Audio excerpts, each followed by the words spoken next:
ప్రతి మనిషి జీవితంలో ఇలాంటి సందర్భం తప్పకుండా వస్తుంది.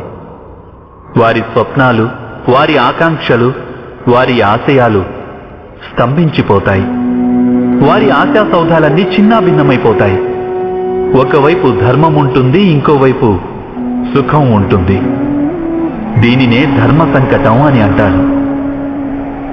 ధర్మాన్ని ఆచరించడమే సంకటంగా మారి ధర్మాన్ని త్యజించడమే సుఖాన్నిస్తుంది. మీరే ఆలోచించండి. ఒక్కోసారి తన వాళ్ళకే విరుద్ధంగా సత్యం పలికే అవసరం ఏర్పడవచ్చు.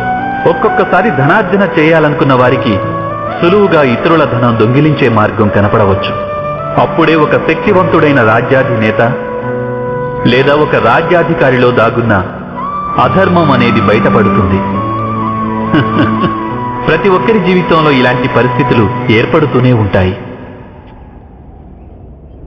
చాలా మంది ఇలాంటి పరిస్థితిని తమకేర్పడిన ధర్మ సంకటమని గుర్తించలేరు. వారి జీవితంలో సంఘర్షణ ఉన్నట్లు వారికి ఏమాత్రం తెలియదు.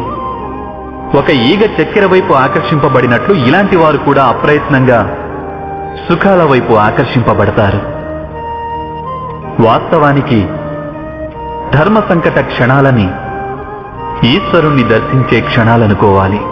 మనం సంఘర్షణల్ని చూసి భయభ్రాంతులం కాకుండా, సుఖాలకి ఆకర్షితులం కాకుండా మన ధర్మంపై దృఢంగా నిలిస్తే ఆ ఈశ్వరుడి సాక్షాత్కారం అసాధ్యం కాదు.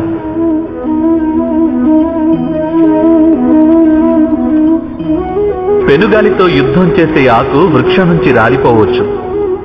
అయినప్పటికీ అది ఆకాశం కేసే ఎగురుతుంది.